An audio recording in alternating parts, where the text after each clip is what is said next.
Hi, this is Dr. Pachenik, and I want to get straight to the problem that we have at hand. Number one, General Mattis said something that was very, very dangerous. He said the president has to follow the Constitution, and he warned our military that potentially there may be a coup. That was the implication of what he really said. What I'm warning General Mattis is that we who have fought in the past, and we have been in the business of coups and counter-coups, we will stop that. But I want to remind you, General Mattis, that you are a failed warrior.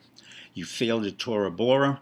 You failed when you were in Afghanistan. You created a landing, an amphibious landing into Afghanistan. You failed as a businessman with Theranos, and you failed as an individual. Let me explain something. Those of soldiers who follow General Mattis will be in trouble. Number one, I would like Trump to fire Mark Esper. He was at West Point. He then ended up to be really what we call a paper soldier. He's not Secretary of Defense. He was primarily a lobbyist for various organizations. He worked for the Senate Foreign Relations Committee. He worked for the Heritage Foundation. He worked for many other things, but he was never really a combat soldier. He should leave on his own. The next person who should leave is Chairman of Joint Chiefs of Staff, General Milley, with whom I have a lot of respect, but I think he has great concerns as to what he should have done as a military officer. He went to Princeton, Columbia, and MIT.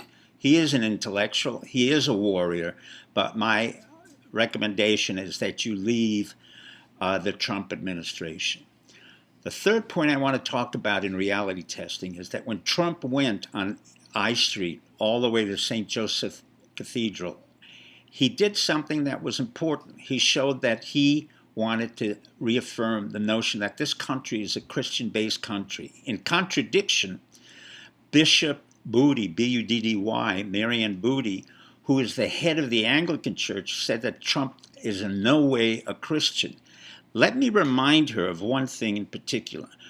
The Anglican Church arose out of the fact that Henry VIII was ruthless, a killer, and killed Anne Boleyn and many other people. And because he didn't want to follow the dictates of the Roman Catholic Church, he created the Anglican Church. The Anglican Church did not arise from the beneficence or the wonder of Jesus Christ.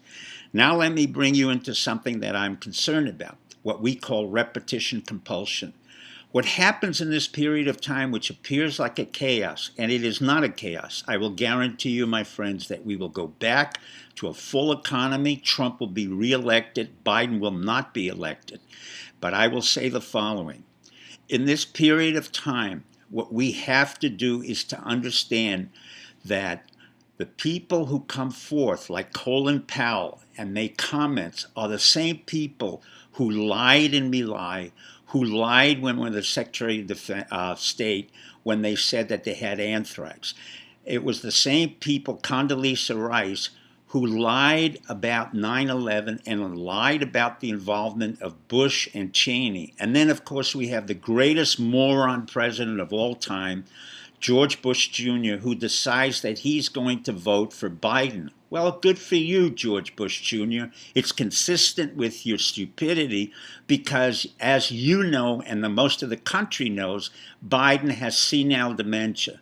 So it will be a reaffirmation of the fact that you were a disastrous president in 9/11.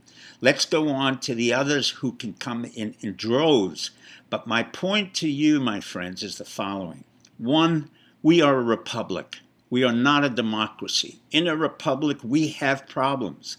And the problem that we had was to deal with the coronavirus, which was dealt with. Did I approve of what happened? No.